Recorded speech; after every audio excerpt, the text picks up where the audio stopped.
Look at the plays on the call. Here are Brandon Godden and Charles. Beautiful state-of-the-art U.S. Bank Stadium up on tap between the New York Giants and the Minnesota Vikings. Side Charles Davis, I'm Brandon Godden. As we get set here, Charles, we talk about wide receivers. You'll layer in this one. I think you identified it perfectly because these guys have such an impact on the game nowadays because they throw the ball more than ever. And whether they're throwing it short, medium, or long, can they snatch it out of the air and create even extra yardage with run after catch?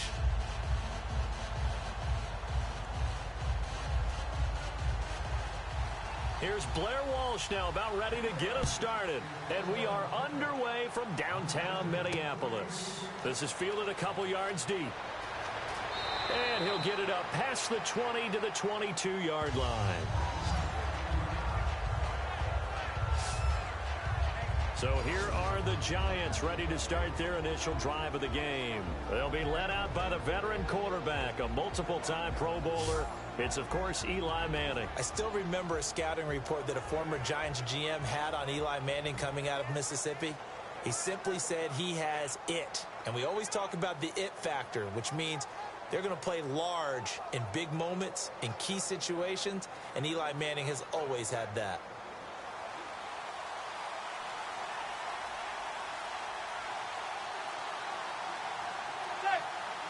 Hook up to Odell Beckham. And he's brought down after a good gain. A good pickup there of 20 yards. When you're a lockdown corner in the NFL, you're supposed to travel with the #1 receiver. And Josh Norman of Washington, he didn't do that in the first couple of games. Wasn't their defensive strategy.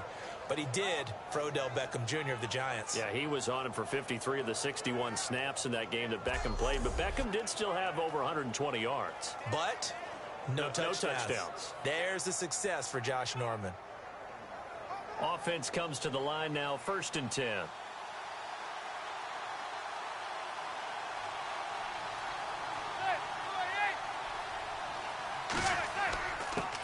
Jennings. And he's going to get hit at the line of scrimmage and driven backwards. No gain on the play there, 2nd down. And if this offense is going to flow today, certainly the running back will be a key piece. Without a doubt, because they asked their runner to not just do that, but to block, to catch, to help set a tone for their offense.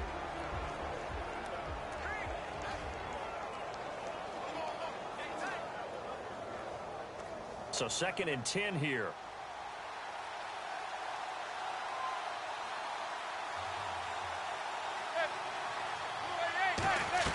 They go play action for Jennings. Now Manning. Finding time. He's going to loft one deep left side here.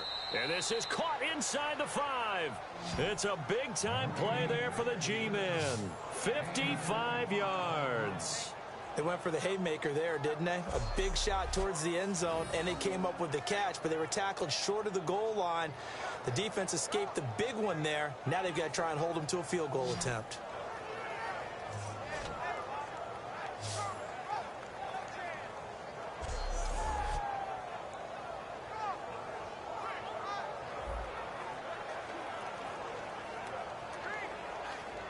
So after that big gain, let's see what else the offense has up its sleeve.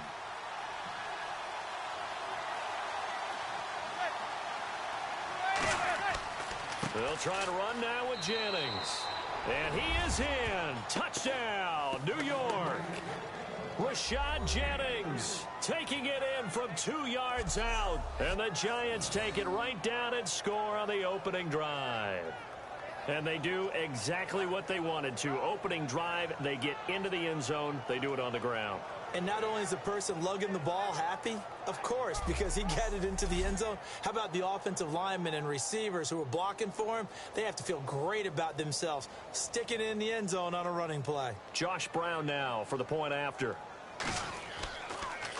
Oh, this is blocked. Well, the Vikings have got it, but he doesn't get far. They're able to stop him.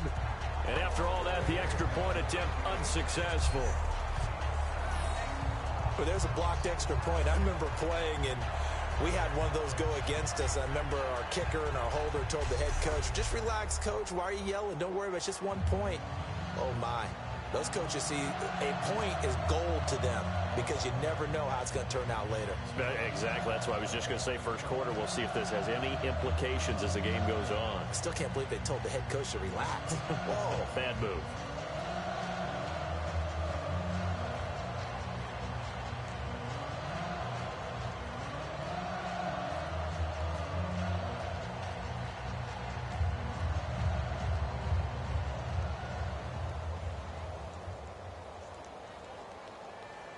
Brown now to kick it away after the touchdown.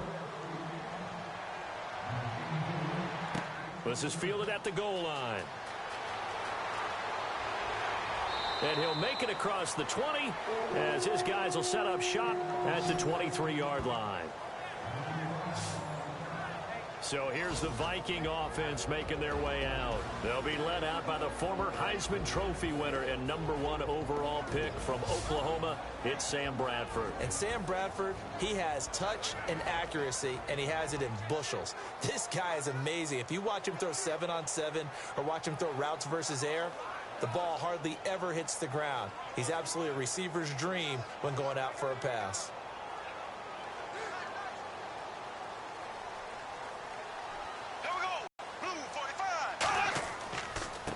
Now McKinnon to start the drive.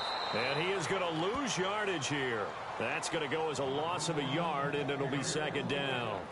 And the offense there, the O-line, everybody really on offense, they were just manhandled at the point of attack. Yeah, you could pretty much call them all out, couldn't you?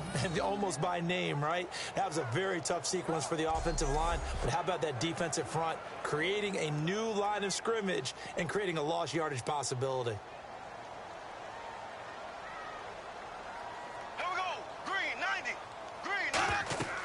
Here again is McKinnon. And he'll take this one up close to the 25-yard line. Give him 3 yards on the run there. That still leaves him with a difficult 3rd and 8 coming up. Time to feature the offensive starters and to give some love to the tight end, Kyle Rudolph. He's been to the Pro Bowl already, battled a few injuries, but he's back and better than ever.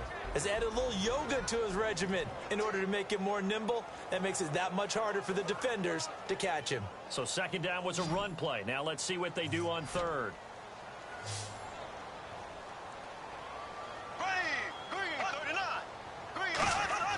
Play action now. Bradford. Looking deep downfield. It's caught inside the 25. A big play there for Minnesota. 55 yards. That has to be frustrating for defenders. 3rd down, they take a shot way downfield. There is good coverage, yet they still come down with the football and pick up a big gain.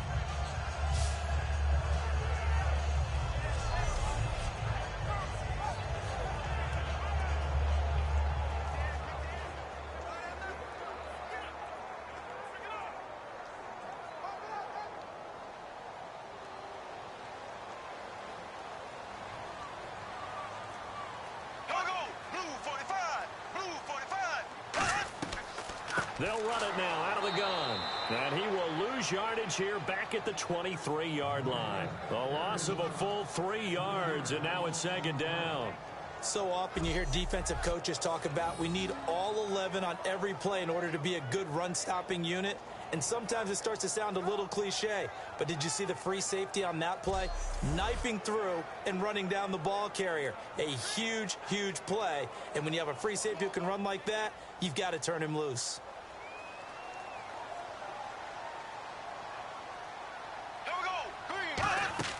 Now a second down throw for Bradford. And Rudolph has got it. The big tight end for a Viking touchdown. Kyle Rudolph, 23 yards for the touchdown. And his guys are an extra point away now from taking the lead. And he's a reliable target. He's more than that, though. Hey, look, I'm not going to say he's the best tight end in the league, but he's solid.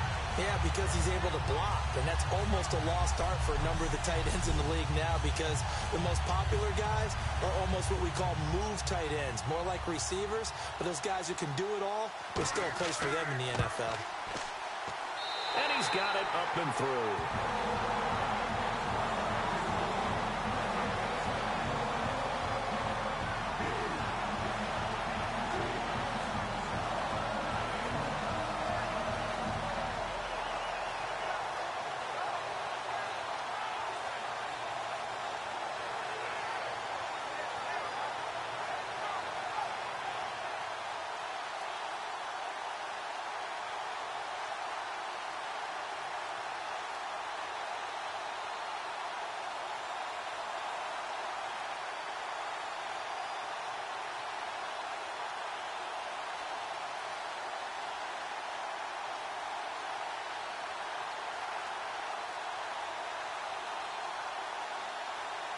And so we have the touchdown. Now here's Blair Walsh to kick this one away. Fielded about a yard deep. And a nice return sets him up pretty good here at the 30-yard line. And New York set to take the field. And they're going to need another score. Got one last time, but still down here.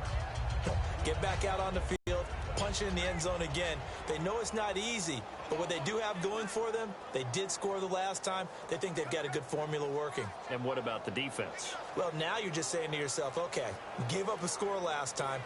What adjustments do we need to make to slow them down now and get the ball back for our own offense? Is it more pressure? Is it more zone?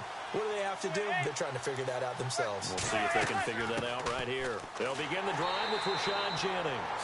Officially no gain on the play, and it's second down. Quickly now a look at the defensive starters for Minnesota. Harrison Smith is a player I love to watch. Whether he's ranging deep as a free safety or near the line of scrimmage where he makes more plays, keep your eyes on him.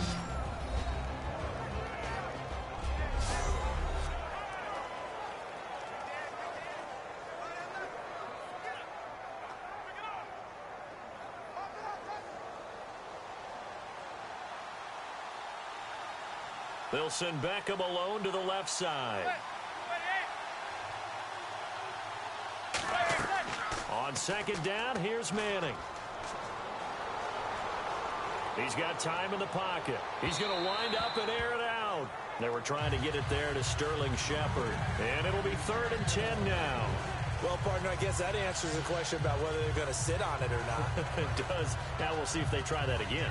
Yeah, I think what we find on plays like that, when you take that shot, if you're unsuccessful, then you go way more conservative to finish the half, you know? I think that's the way they'll go.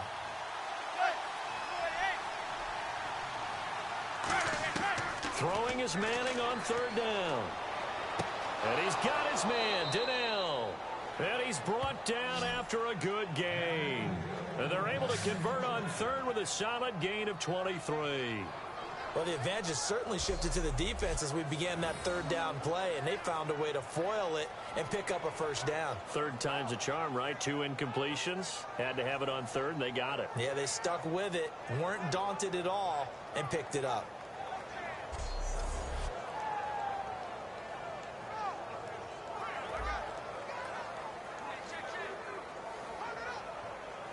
Clock rolling as we hit the midway point of this first quarter.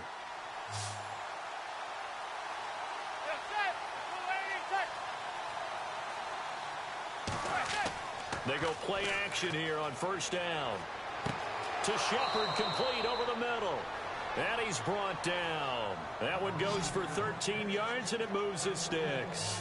And just a small glimpse there as to why they like this rookie so much. And that's why they lit up a little bit in our meetings with the coaching staff, didn't they? When we talked about him, they did. Yeah, you know, they like his work ethic. You know, this guy's running every route well in the route tree and getting better at it all the time, really honing his game. They expect a pretty good jump out of him as things continue to move on. They'll run it now out of the gun. And he is going to lose yardage here. It's a loss of a yard there, and now 2nd down. And that was a nice play by the defense, and it is tough to be an offensive lineman nowadays, especially if you're dealing with how the defensive tackles have evolved. Their quickness, their agility, their speed has changed the big guys in the middle, the center, and the offensive guards. Formerly, they were just power players. Now they have to be light on their feet as well to keep up with the speed of the defense.